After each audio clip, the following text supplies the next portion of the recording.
வணக்கம். என்னுடைய பேர் அன்னராசா. அகில இலங்கை மீனவ மக்கள் தொழிற்சங்கத்தினுடைய வடக்கு மாகாண இணைப்பாளர். இன்றைய ஊடக சந்திப்பின் நோக்கம் எங்களுடைய சமகால கடற்றொழிலாளர்கள் எதிர்நோக்குகின்ற பிரச்சினை தொடர்பாக, அதிலும் குறிப்பாக இலங்கை இந்திய மீனவர்களுடைய பிரச்சினை கடந்த மாதம் பேசுபொருளாக இருந்தது. இந்தியாவிலே தடைக்காலம் ஆரம்பிக்கப்பட்டிருப்பதனால் அந்த மீனவர்கள் தொழிலில் ஈடுபடுவதை நிறுத்தி இருக்கின்றார்கள். ஆனால் எங்களை பொறுத்த அளவிலே தமிழ்நாட்டிலே இறுதியாக நடந்த தேர்தலிலே கச்சதீவு பிரச்சினையும் மீனவர் பிரச்சினையும் மிக பெரும் அரசியலாக பேசப்பட்டு இன்று ஓய்ந்திருக்கின்றது. ஆனால் எங்களை பொறுத்தளவிலே இலங்கை இந்திய மீனவர்களுடைய பேச்சுவார்த்தை என்பது 2016 ஆண்டு 11 மாதம் 5 எட்டப்பட்ட இணக்கப்பாட்டின் அடிப்படையிலே இலங்கை இந்திய மீனவர்களுடைய பிரச்சினை தீர வேண்டும், அதற்குரிய பேச்சுவார்த்தைகள் கலந்துரையாடல்கள் ஆரம்பிக்கப்பட வேண்டும். தற்பொழுது அது மௌனிக்கப்பட்டு பேசுபொருள் அற்றி இருக்கின்றது. ஆனால் அந்த மீனவர்கள் தங்களுடைய தடைக்காலம் முடிந்து தொழில் ஆரம்பிக்கும் போது மீண்டும் இந்த பிரச்சினை பூதாகரமாக வெடிப்பதற்கு முன்பு இந்திய அரசாங்கமும் சரி, இலங்கை அரசாங்கமும் சரி, இலங்கையினுடைய வெளிவிவகார அமைச்சரும் சரி இந்த பிரச்சினையை தமிழ்நாட்டோடு, தமிழ்நாட்டு தொப்புள் கொடி உறவுகளோடு கதைச்சு இந்த பிரச்சனைக்கு ஒரு சுமூக தீர்வு எட்டுவதற்கு வழிவகுக்க வேண்டும். பிரச்சனை ஆரம்பித்த பிற்பாடு நீங்கள் பேசுவதோ கலந்துரையாடுவதோ பொருத்தமற்றது என்ற ஒரு செய்தியையும், அதே போன்று எங்களுடைய தமிழ் அரசியல் கட்சியின் தலைவர்களுக்கு நீங்கள் இலங்கை இந்திய மீனவர் பிரச்சினை தொடர்பாக இந்த தடைக்காலம் முடிவதற்குள் இந்திய உயர்ஸ்தானிகரோடு அல்லது இலங்கை அரசாங்கத்தோடு பேசி எங்களுக்கு 2016 எட்டப்பட்ட பேச்சுவார்த்தையின் அடிப்படையிலே அதிலிருந்து இந்த பேச்சுவார்த்தை தொடரப்பட வேண்டும். புதிதாக அல்லது மேற்கொள்ளப்படுகின்ற எந்த ஒரு விஷயத்தையும் கடற்றொழில் சமூகம் ஆகிய நாங்கள் ஏற்றுக்கொள்ள மாட்டோம்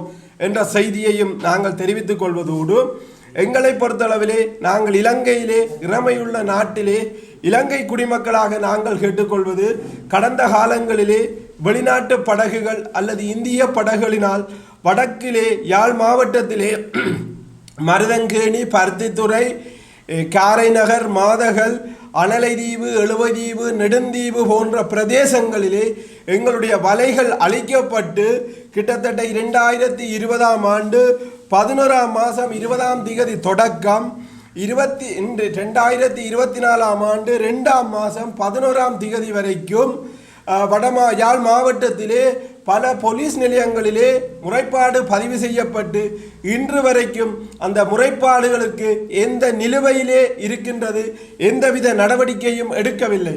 அதிலும் குறிப்பாக நெடுந்தீவு பிரதேசத்திலே 2020 ஆண்டு 11 மாதம் 20 CCIB 84(5) கீழ் நெடுந்தீவு கடற்தொழிலாளர்களால் 259 மேற்பட்ட முறைப்பாடு போலீஸ் நிலையத்திலே பதிவு செய்யப்பட்டிருக்கின்றது.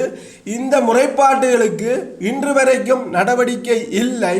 இலங்கை அரசாங்கம் ஏன் அல்லது போலீஸ் திணைக்களம் ஏன் நடவடிக்கை எடுக்கவில்லை என்ற ஒரு கேள்வியும், வெளிநாட்டு மீனவர்கள் மீது கரிசனை காட்டுகின்ற அரசாங்கம் நல்லெண்ணம் மனிதாபிமானத்தை வெளிநாட்டு கடற்றொழில் மீது காட்டுகின்ற சகலரும் ஏன் வடக்கிலே யாழ்ப்பாண கடற்றொழிலாளர்களுடைய வாழ்வாதாரத்துக்கும் தொழில் இழப்புக்கும் எங்கே இந்த நல்லெண்ணமும் மனிதாபிமானமும் என்ற கேள்வியை நாங்கள் துறை சார்ந்த சகல தரப்பினரிடம் நாங்கள் கேட்டுக்கொள்கின்றோம். வெளிநாட்டு மீனவர்களை கைது செய்து விடுதலை செய்யும் போது மனிதாபிமானம் நல்லெண்ணம் என்ற அடிப்படையிலே விடுதலை செய்கின்றீர்கள்.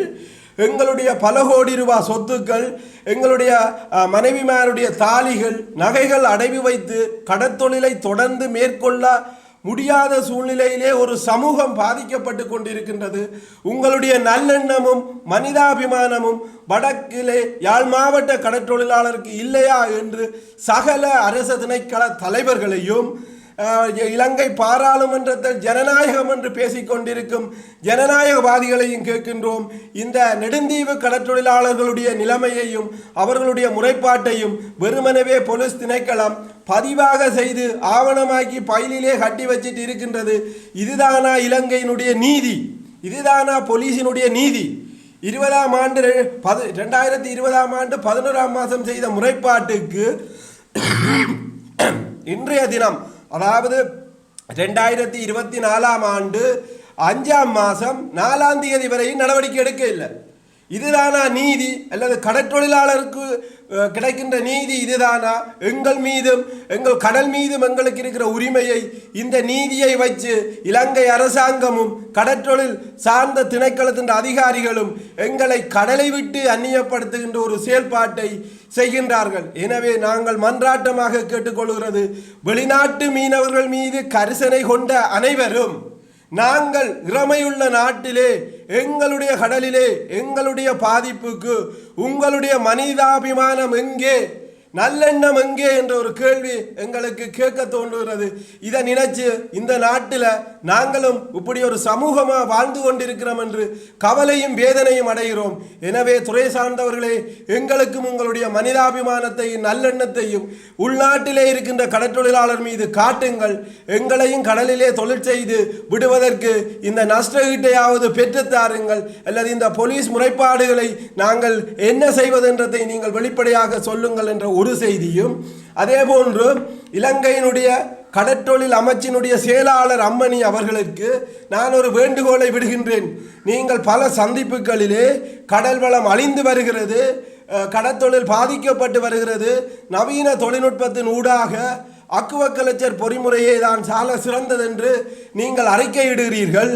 உங்களை கேட்கின்றேன், இலங்கையினுடைய அதி உச்ச சபையான பாராளுமன்றத்திலே 2017ஆம் ஆண்டு 11ஆம் இலக்க கடற்றொழில் நீர்வாழ் உயிரினங்கள் திருத்த சட்டத்திலே இழுவமடி சட்டத்தை நிறைவேற்றி உங்களுடைய அலுவலகத்திலே பெறுமதியான அலுமாரியிலே பூட்டி அங்கே வைத்துவிட்டு நீங்கள் இன்னும் ஒன்றை செய்கிறீர்களா?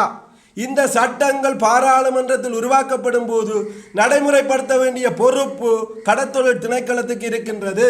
அந்த திணைக்களம் அதனை செய்கின்றதா என்ற ஒரு கேள்வியும். காரணம், உள்ளூர் இழுவை படகுனாலே நெடுந்தீவு, அனலைதீவு, எழுவைதீவு, ஊர்காவற்றை பகுதியிலே எங்களுடைய கடல் வளமும் அளிக்கப்படுகிறது, வாழ்வாதாரமும் அளிக்கப்படுகிறது. இதை கடற்தொழில் அமைச்சு அங்கீகரிக்கின்றதா? இந்த 2017ஆம் ஆண்டு 11ஆம் இலக்க சட்டத்தை அரசாங்கம் நடைமுறைப்படுத்துகிறதா? இல்லையே ஏனைய கடற்தொழிலாளர்களும் அந்த சட்டவிரோதமான கடற்தொழிலை செய்வதற்கு அனுமதி வழங்குவாரா எங்களுடைய கடற்தொழில் அமைச்சர்?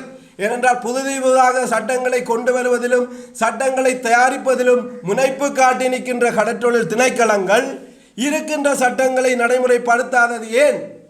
இதுதானா ஜனநாயகம்? நீங்கள் சட்டம் என்று ஒன்றை தயாரித்து வைத்துட்டு அதை இன்னுமொரு சமூகம் மீறுவதற்கு நீங்கள் ஆதரவாக இருந்தால், நீங்கள் கொண்டு வருகிற எந்த ஒரு சட்டத்தையும் கடற்தொழில் மக்கள் மீறுகிறார்கள், அல்லது மீறுவதற்கு முயற்சிக்கின்றார்கள், அல்லது மீற தோன்றுகின்ற ஒரு செயல்பாட்டை தான் இலங்கையினுடைய கடற்தொழில் திணைக்களத்தின் பணிப்பாளர் நாயகமும் கடற்தொழில் அமைச்சின் செயலாளரும் செய்கின்றாரா என்ற ஒரு தெளிவை எங்களுக்கு அந்த திணைக்களங்கள் வழங்க வேண்டும். தடை செய்யப்பட்ட தொழில் முறைகளாலே இன்று வடக்கு கடல் தொழில் தொடர்ந்தும் அளிக்கப்பட்டு கொண்டிருக்கின்றது. கடல் வளம் பாலைவனமாக்கி கொண்டிருக்கின்றது. குறிப்பாக சுருக்கு வலை, இப்போ தற்பொழுது வெளிச்சம் பாய்ச்சி லைட் போட்டு மீன் பிடிக்கின்ற தொழில்முறை அதிகரிக்கப்பட்டு கொண்டிருக்கிறது. அதிலும் குறிப்பாக கக்கடதீவு பகுதியிலே கூடுதலான தொழிலாளர்கள் வெளிச்சம் பாய்ச்சி மீன் பிடிக்கின்றார்கள். முழுக்க சட்டவிரோத தொழிலையும் கடற்தொழில் அமைச்சின்ற அல்லது பணிப்பாளர் நாயகத்தின் ஆதரவோடு செய்து கொண்டு இதற்கு எதிராக குரல் கொடுப்பவர்களுடைய குரல் விலையை நசுக்குகின்ற செயல்பாட்டை தான் இந்த கடற்தொழில் அமைச்சினுடைய திணைக்களங்கள் செய்கின்றார்கள். நாங்கள் கேட்பது, சட்டம் இருக்கா இல்லையா, அல்லது மீறி நாங்கள் எல்லாரும் இந்த சட்டவிரோத தொழிலை செய்வதற்கு எங்களுக்கு வழிவிடுங்கள். நாங்கள் எங்களுடைய கடல் மீதும் எங்களுடைய சூழல் மீதும் கொண்டிருக்கின்ற எதிர்கால சந்ததியினருக்கு எங்களுடைய கடல் வளம் பாதுகாத்து வளப்படுத்தி கையளிக்க வேண்டும் என்ற ஒரு நோக்கத்துக்காகத்தான் நாங்கள் தொடர்ந்து இந்த சட்டவிரோதமான தொழிலுக்கு குரல் கொடுத்து வருகின்றோம். எங்களுடைய குரலை கடற்தொழில் அமைச்சும் செவிசாய்ப்பதில்லை, கடற்தொழில் திணைக்களமும் செவிசாய்ப்பதில்லை. நாங்கள் கூறுவதிலே சட்ட விதி மீறல்கள். உள்ளூர் இழுவைப்படகு சட்டவிரோதமாக தொழில் செய்கிறார்கள். சுருக்கு வலை காலை 6 மணி என்றால் மாலை 6 மணி வரை என்றால் இரவு செய்கின்றார்கள், சுருக்கு வலைக்கு வெளிச்சம் பாய்ச்சுகின்றார்கள், டைனமைட் அடிக்கின்றார்கள். தற்பொழுது இப்போ கக்கடதீவு கடல் பகுதியிலே படுப்பு வலையிலே லைட் போட்டு அந்த லைட்டுக்கு வர மீனை பிடிச்சி கடல் வளத்தை அழிக்கின்ற ஒரு செயல்பாடு வரலாறு காணாத முறையிலே வடக்கு கடற்பரப்பிலே நடக்கின்றது. இதனையெல்லாம் சட்டவிரோதமாக செய்து கொண்டு கடற்றொழிலாளர்களை அந்நியப்படுத்தி கொண்டு கடலை விட்டு வெளியேற்றி கொண்டு தொழிலாளர்களுடைய உரிமை பற்றியும் தொழிலாளர் தினங்களை கொண்டாடுவதில் என்ன அர்த்தம் இருக்கிறது? ஒரு ஜனநாயகம் இல்லாத நாட்டில் நாங்கள் வாழ்வது போன்ற ஒரு சூழ்நிலை தான் இன்று வடக்கு கடற்றொழிலாளர்களுக்கு இருக்கின்றது. எனவே இருக்கின்ற சட்டங்களை முதலிலே நடைமுறைப்படுத்துங்கள். அதனை நடைமுறைப்படுத்தாது கடற்றொழில் அமைச்சுக்கு அல்லது கடற்றொழில் திணைக்களத்துக்கு வேண்டியவர்கள் சட்டத்தை மீறலாம். பாரம்பரிய பாமரை கடத்தொழில் மக்கள் நாங்கள் பாதிக்கப்பட்டு கொண்டிருக்கின்றோம். ஒரு விஷயத்தை நாங்கள் தெளிவுபடுத்துகின்ற விரும்புகின்றோம். இலங்கையிலே 55% மேற்பட்டு உள்ளூர் மக்களுக்கு, இலங்கை மக்களுக்கு மீனை பிடித்து வழங்குவதிலே பாரம்பரிய சிறு கடத்தொழிலாளர்கள் 55% இருக்கின்றார்கள். அந்த 55% நிலையை இந்த அரசாங்கமும் அல்லது இந்த திணைக்களங்களும் கண்டுகொள்வதில்லை. அந்த 55% தொழில் வாழ்வாதாரம் பாதிக்கப்பட்டு கொண்டு மீனவன் தினந்தோறும் கடற்றொழிலை விட்டு கூலி தொழில் நோக்கி நகர்ந்து கொண்டிருக்கின்றான். எங்களுடைய கடல் வளம் அல்லது சட்டவிரோத தொழிலினால் கடற்தொழிலாளி அந்நியப்படுகின்றான். எங்களுடைய கடல் வளம் வெளிநாடுகளுக்கும் பல்தேசிய கம்பெனிகளுக்கும் விற்பனை செய்யப்படுகிறது. எங்களுக்கு நாட்டுக்கு டொலாஸ் வருகிறது என்று கரையோர மீன்பிடியாளன் முழுக்க கடற்தொழிலையும் விட்டு கூலி வேலைக்கு செய்கின்றான். எங்களுடைய கடல் முதலாளி வர்க்கத்துக்கு அடிமையாகின்றது. ஆனால் மேதின கூட்டங்களிலே தொழிலாளர்களுடைய உரிமை பற்றியும் தொழிலாளர்களுடைய வாழ்வாதாரம் பற்றி பேசுகின்றார்கள். கடற்தொழிலே திட்டமிட்டு சிக்காகோவிலே போராடிய தொழிலாளர்கள் போன்று எதிர்காலத்தில் வடக்கு கடற்தொழிலாளர்களையும் ஒரு சிக்காகோ போராட்டத்திற்கு தள்ளுவதாகத்தான் இந்த மேதின கூட்டங்கள் நடைபெற்றிருக்கின்றது. அது கவலை அளிக்கிறது. எங்களுடைய உரிமை, எங்களுடைய இறையாண்மை கடலிலே எங்களை சுதந்திரமாக தொழிலில் ஈடுபட்டு, அதாவது சட்டவிரோத தொழில் தவிர்த்து பாரம்பரிய முறை மூலம் மீன்பிடித்து எங்களுடைய மக்களுக்கும் புரத உணவை கொடுக்க நாங்கள் தயாராக இருக்கின்றோம். யுத்தத்துக்கு முன்பு இந்த மயிலிட்டி துறைமுகத்திலே 1/3 மீனை வடக்கிலே இருந்து இலங்கைக்கு ஏற்றுமதி செய்த சமூகம் இன்றைக்கு நிற்கதியாகி ஒரு பொறிமுறையின்றி அரசாங்கத்தினாலே சட்டவிரோத தொழில்களினாலே அழிக்கப்பட்டு அந்த முயற்சியே தோல்வியடைந்த நிலைக்கு கொண்டு செல்கின்றது. நாங்கள் கூறுவது பாரம்பரிய முறையிலே எங்கள் கடல் வளத்தை பாதுகாத்தால் 1/3 மீனை அதே காலப்பகுதியிலே இன்றைய காலத்திலே நாங்கள் பெற்று இலங்கைக்கு அந்நிய செலாவணியை பெற்று தருவோம் என்ற ஒரு செய்தியையும் கூறிக்கொண்டு திருப்பியும் மீண்டும் வலியுறுத்துகின்றோம். வெளிநாட்டு கடற்தொழிலாளர்கள் மீது மனிதாபிமானமும் நல்லெண்ணமும் காட்டுகின்ற சகல தரப்பினரும் ஏன் வடக்கு கடற்தொழிலாளர், குறிப்பாக யாழ் மாவட்ட கடற்தொழிலாளர் மீது இந்த மனிதாபிமானமும் இந்த நல்லெண்ணமும் இறமையுள்ள நாட்டிலே இருக்கின்ற எங்களுக்கு இல்லையா என்ற செய்தியை உங்களிடம் நாங்கள் கேட்டுக்கொள்கின்றோம். அந்த 2020ஆம் ஆண்டு தொடங்கப்பட்ட அந்த முறைப்பாடுகளுக்கு இனியாவது நடவடிக்கை எடுத்து எங்களுக்கு நஷ்டஈட்டை பெற்றுத்தாருங்கள். வெறுமனவே போலீஸ் திணைக்களம் முறைப்பாட்டை பதிவு செய்து பயிலிலே போட்டு கட்டி வைக்கின்ற ஒரு செயல்பாடு, அந்த பாதிக்கப்பட்ட சமூகம் ஒரு கடற்றொழில் சமூகமாக இருந்து கொண்டும் அந்த அமைச்சர் அது பற்றி பேசாமல் பாராமுகமாக இருப்பதும் தான் எங்களுக்கு மனிதாபிமானமா நல்லெண்ணமா என்ற செய்தியை துறை சார்ந்தவர்களிடம் மன்றாட்டமாக கேட்டுக்கொள்கின்றேன்.